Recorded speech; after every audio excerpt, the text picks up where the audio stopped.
Hello, my name is Noah Garland. Today we're going to be going over my lesson plan number one for special education music and procedures that I would complete for those who have disabilities within the classroom, those with intellectual disabilities, visual impairments, and hard of hearing or deafness.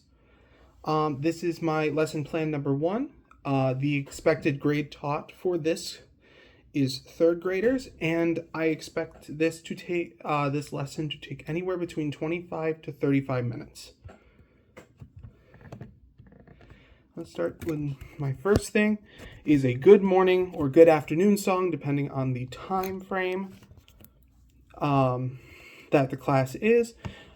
The biggest musical concept is the oral skills of listening and repeating back what is said and sung. The biggest objective is students should be able to listen to what I'm singing and to attempt to repeat the song back to me.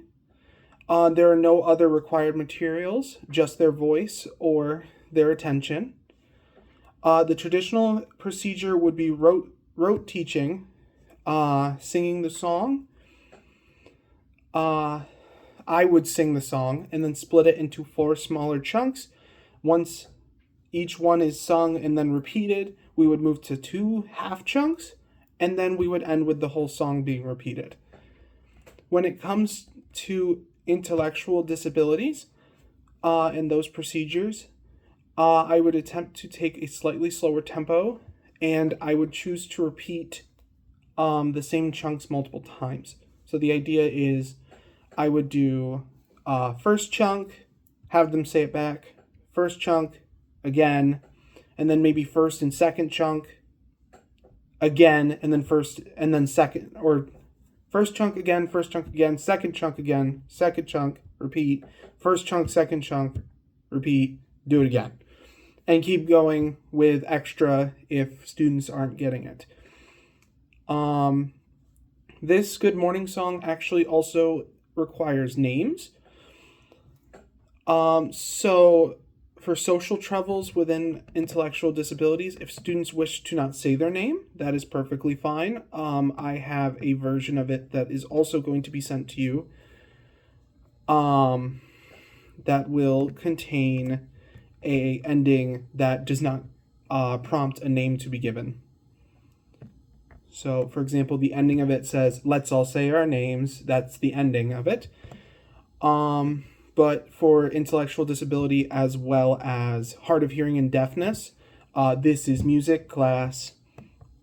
I felt it would make it easier for that. For visually impaired procedure, make sure when getting students who are visually impaired, have them either be the first one prompted to say their name, or give them a number for them to count to in their head, so they will know when it's their turn to say their name, without making a visual cue to them or calling them out for having a visual impairment.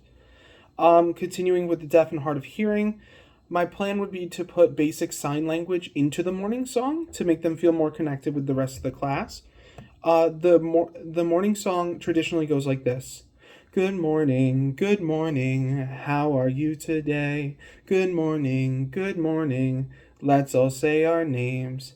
However, for the hard of hearing, I would most likely, like the intellectual disability, go, "This is music class." And I would have them sign, for the first verse, good morning, it would be good morning. How are you today? I would have them sign, how are you? Good morning would also have good morning. And then this is music class, which would be the sign for music. And that would be the good morning or good afternoon song. I do not currently have a variant of the good afternoon song. I would have to recreate the good afternoon, how are you today? Good afternoon, let's all say our names. That's probably what I would do for afternoon. Moving on, the next thing on the agenda would be rhythm sticks. I do not currently have rhythm sticks on me, so I'll be using pencils as examples. The approximate time that I would be doing this for is 10 minutes. The musical concept for this is learning triple meter, however, not actually explaining what triple meter is, and dynamic contrast for certain abilities. The objective is to have students engaged and listen to what the rhythms are being played and attempt to repeat them as they're being played. Materials needed, obviously, rhythm sticks or other form of rhythm beaters. The other examples that I had thought about was either egg shaker or maracas. Could even be boomsticks if they want to, if I have enough. It just depends on what I'm able to get a hold of. The traditional procedure is to go through lines of song while repeating the song back, while also tapping our sticks. Once the song is repeated back, you can go through rhythms. There are other parts of the song that include rhythm sticks ranging from being loud with the rhythm sticks. There are soft playing variant sayings. There's repeatings, as well as there's also one where you can roll the sticks or roll them on the ground. I won't go through all of them since that will take me a little while, but I will definitely go through one of them. So the visual impairment, but let's go into the procedures. The visual impairment procedure is all students within the classroom will be spaced a little bit farther apart in the traditional student circle, since students, not just the ones who are visually impaired, but everyone has a chance of moving their sticks like this, and moving them a little farther apart will allow them to be able to move around with the sticks without doing it. I should also mention that this is done sitting down, so they will not be around the room moving while hitting the sticks. All students within the classroom will be spaced a little bit. However, still try and stay within a traditional circle type to keep everyone integrated, and obviously avoid chances of hitting others. For hard of hearing or deafness, I feel like no changes should be needed, as the goal is for them to match the sticks. They don't have to match the song. The main thing that they need to do. Students aren't required to sing the phrase back. That was just something that I thought wouldn't be necessary, since the whole point of it is to be learning rhythm sticks. However, if they want to sing it back, that is perfectly fine. However, there's no way to really implement ASL when they're holding sticks. Next, for intellectual disability, no changes should be needed. If they're willing to be engaged with the rest of class, that's fine. Everything should be like the traditional procedure. Okay, so an example of this would be all the students would be around and Higglety pigglety bumblebee, can you tap your sticks like me? And then they would tap the sticks like me. And continuing on. There's a couple other ones like Zoomity Boomity Rocket Ship. Let's all hit our sticks at the tip. So you'd be matching by sticking sticks at the tip. Within that, I would also try and implement their own rhythms. Like if they have a rhythm they'd be willing to show. However, students would not be required to bring a rhythm, which is why I didn't put in the intellectual disabilities that they need to stay engaged and give a rhythm. None of the students are required to give a rhythm if they don't want to. But yeah, that's rhythm sticks. Moving on. Number 3, we have a creative song. The creative song that I have that we did in practicum was called, I called it Colors. It was by Liz. She's actually in the same class that I'm in, but she was the one who made this song. The approximate time that it would take to do this is 10 minutes. Musical concept is listening and responding through rote music. The objective is to allow students to sing and express themselves through a song within the circle. There are no other materials needed. The traditional procedure would be required through rote teaching, singing the song, then splitting it into smaller chunks. And at the end, have students collaborate through what their favorite color is. For intellectual disability procedures, have students answer. The student's answer does not have to actually relate completely with a color if they want to answer with another thing. So let's say, like, for example, they have a toy dinosaur. I'm going to just use these dice that I have, for example. they say dinosaur, or they hand me something that might be like a dinosaur, I'd go, well, thank you. Well, you see, this is red. So let's do red. And then we would continue the song singing red. If the student wishes not to answer, that is fine too. However, if the student wishes not to answer and we go around the circle afterwards, after everybody's had a chance, I will give the student one more chance, as they might become more comfortable if everyone's doing it. They might not. If they don't want to go still, then that's it, and that's the end of the procedure. For visual impairment procedure, the student can answer normally if they are able to recognize colors. If not, I will ask them what their favorite food is, because their favorite food can still work within the song if we want to do that. Or I can relate the color to the food if they wish to learn what the color is of the food. So I put in the example, I put chicken nugget, and the chicken nugget's orange.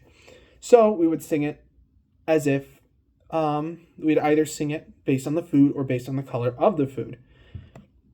For hard of hearing students, I would have a color wheel or some form of color connection within the art class, from the art classroom, but it could also be my own, that has all of the colors on it that I think the first grader would know. Hopefully I would have an interpreter in my class. If not, I can write it on a note for the student to pick their favorite color. Or if they're able to read lips, I may ask them while being able to talk, what is your favorite color? If they're able to answer, hopefully they'll point at it and we can continue the song. If not, hopefully the interpreter can can help me with that. Students, if they wish to teach their favorite color through sign language, it is perfectly fine. If they know their favorite color through sign language, I would be totally willing to learn from a student. Here's the original song that we had. And I will give an example for the visually impaired, because I feel like that is the most. All right. So, I love colors, they are so much fun.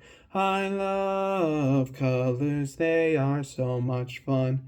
You'd ask what the student's favorite color is. Let's just say orange, because that's the shirt I'm wearing.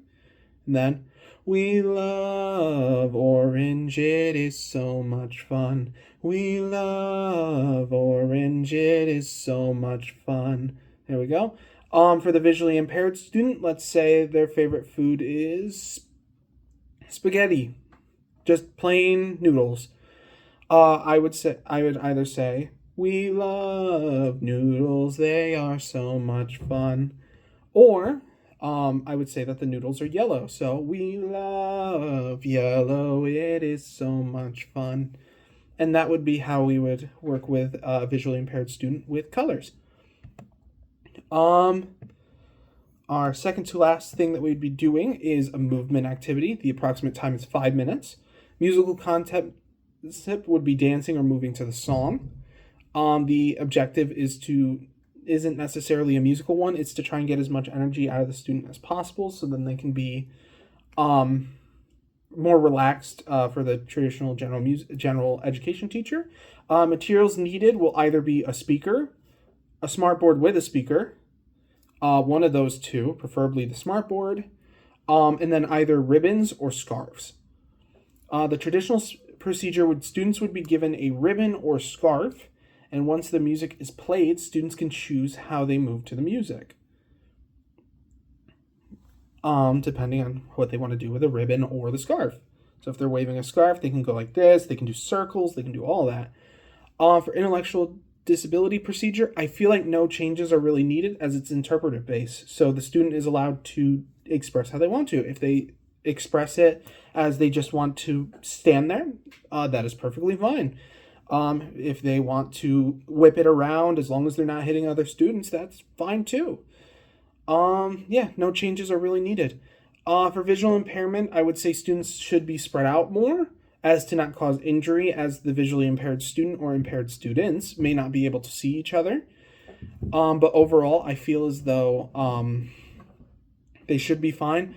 The reason why I'd spread them out more is because students have a chance, especially if they choose to spin for their song, which is totally fine.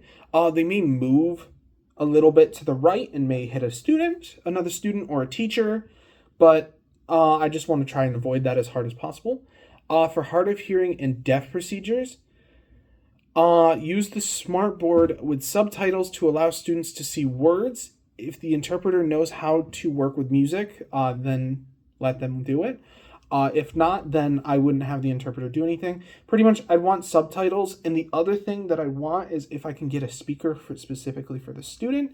If they wish, they can hold on to the speaker so they can feel the vibrations of the music. I feel like that would be a pretty good idea as well. But yeah, it's all interpretive, and it's all depending on what the song is. For example, we've done Let It Go. That one's a really good one.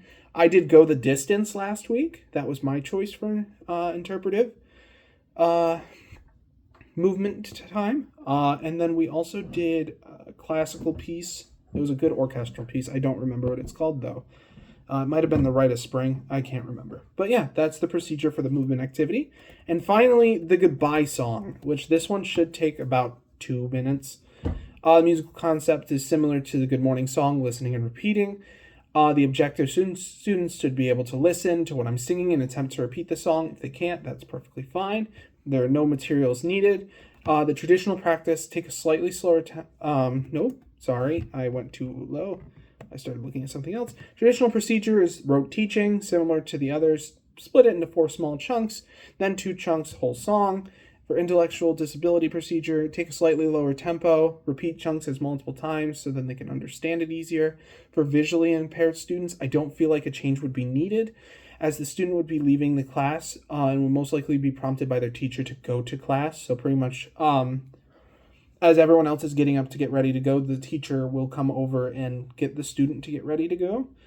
For deaf of heart and hard of hearing procedure, I would also put sign language into, similar to the morning song, put it into the goodbye song to make them feel more connected to the class.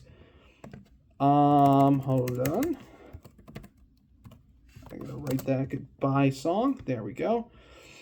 The original song is "See you later, alligator, after a while, crocodile. See you next time, singing, dancing, making music with a smile." That's the song. And it would most likely be repeated several times over the time frame as the student's leaving. For the deaf of hard of hearing version, I had the students I would learn how to sign alligator for the "See you later, alligator." For after a while, crocodile, the crocodile. For the "See you next time, singing, dancing," I actually chose not to do that, as I didn't feel that if you put singing or dancing, probably wouldn't be the best time. I can't pick between one or the other. Maybe if I was with actual students who were hard of hearing, I would have them pick whether or not they'd want to sign singing or sign dancing if they know those signs. And then making music with a smile would obviously have the sign for music.